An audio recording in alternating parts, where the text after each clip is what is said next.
Hello guys, कैसे हैं आप लोग। उम्मीद है आप सब अच्छे होंगे। आज के वीडियो में हम बात करेंगे टोनैलिटी के बारे में, किस तरह से टोनैलिटी सेल्स में एक बहुत इफेक्टिव टूल की तरह काम करती है।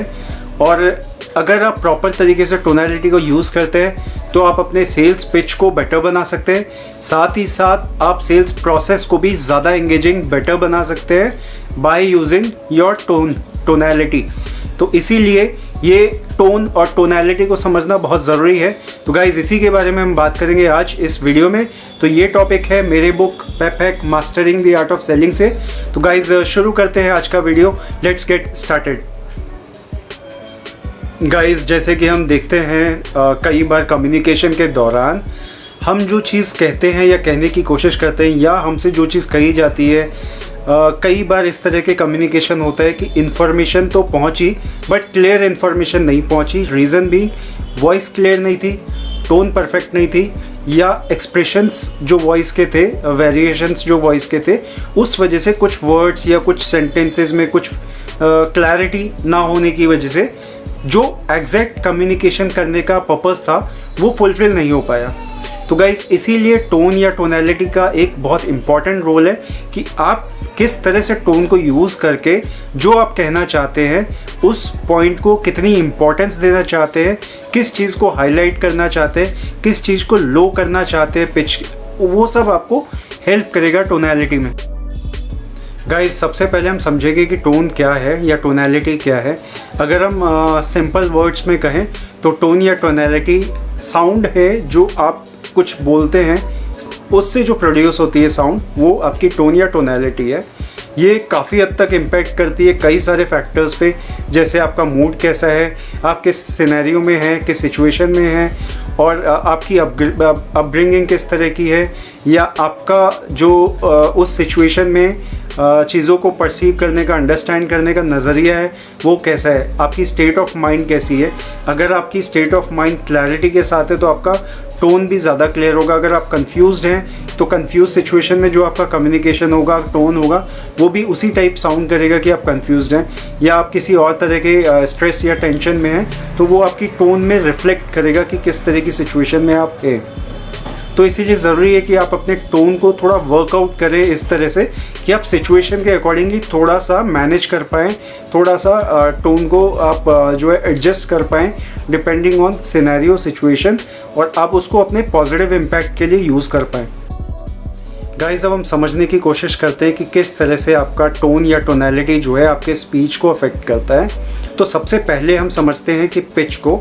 पिच एक इम्पॉर्टेंट एलिमेंट है आपके टोन या टोनैलिटी को एक शेप अप करने में। किस तरह से कि आपका पिच कितना है, हाई है, लो है, मॉडरेट है, दैट डिफाइंस कि आपका टोन या टोनैलिटी किस तरह का रहने वाला है।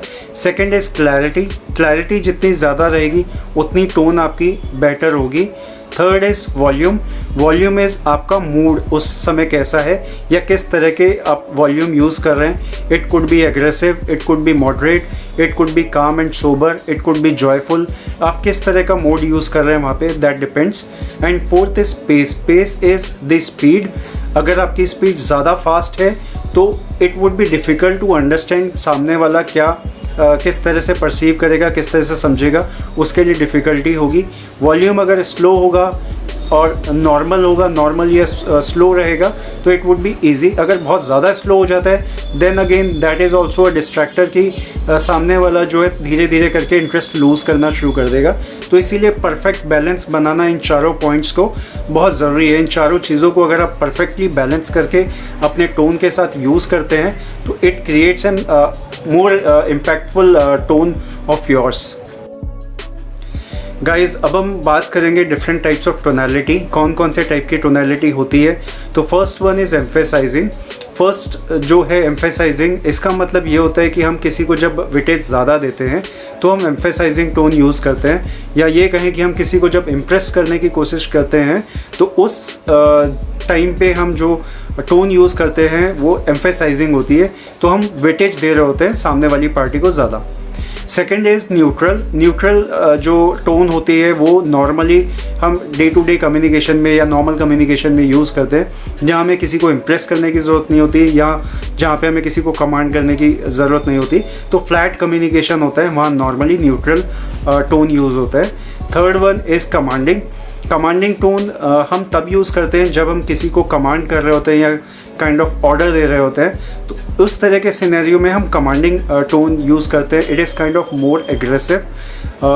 फॉर एन इंस्टेंस, कई बार हम किसी को पुश करते हैं तो भी कमांडिंग टोन यूज़ करते हैं। Last one is confused. कभी कभी ऐसा भी होता है कि हमें क्लैरिटी नहीं होती कि हम क्या बोलना चाहते हैं या क्या करना चाहते हैं। उस केस में जब हम कम्युनिकेट करने की कोशिश करते हैं और जो हमारी टोन होती है that goes more kind of confused one, because clarity नहीं आ पा रही कि हम क्या कहना चाहते हैं। गाइज, अब हम बात करेंगे 10 वेज की जिसके थ्रू हम टोनैलिटी को यूज़ करके अपने सेल्स प्रोसेस को और ज़्यादा इफेक्टिव बना सकते हैं। अब ये कौन कौन से तरीके हैं, किस तरह से हम इसे यूज़ करेंगे, अब हम उस बारे में बात करते हैं।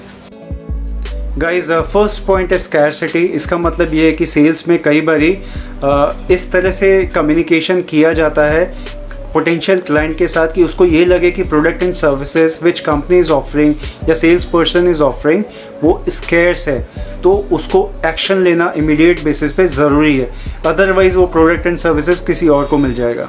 तो स्कैरसिटी वाला टोन जो है, to express scarcity in your tone, ये कई बारी बहुत अहम रोल प्ले करता है सेल्स क्लोज करने के लिए। गाइस, सेकंड पॉइंट है अर्जेंसी। जिस तरह से हमने स्कैरसिटी की बात करी, सेम वे अर्जेंसी भी एक इम्पॉर्टेंट रोल प्ले करता है। आप एक हाइप क्रिएट करने की कोशिश करते हैं कि जो आप प्रोडक्ट या सर्विसेज ऑफर कर रहे हो, ये स्पेशल डिस्काउंट या स्पेशल ऑफर जो है लिमिटेड टाइम पीरियड तक ही है। अगर क्लाइंट इमीडिएट बेसिस पे एक्शन नहीं लेता तो ही में lose the deal. Guys, third point है रीजनेबल। सेल्स में कई बार ऐसी सिचुएशंस आती हैं जब कस्टमर को थोड़ा वेटेज देना पड़ता है, कस्टमर को एम्फेसाइज करना पड़ता है, उनका पॉइंट ऑफ व्यू समझना पड़ता है।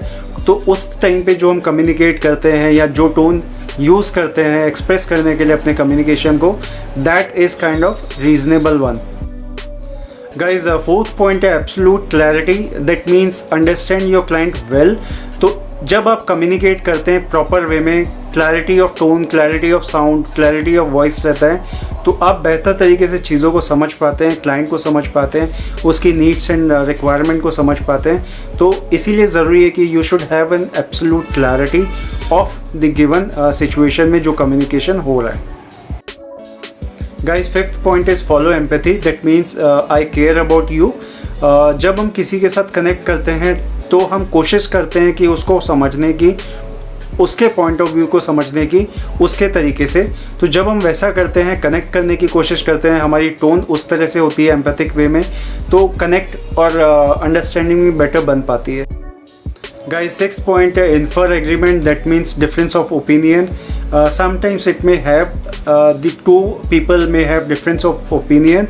जब हम उसको communicate करते हैं उस situation को, that clearly shows कि difference of opinion है, but that should be mild.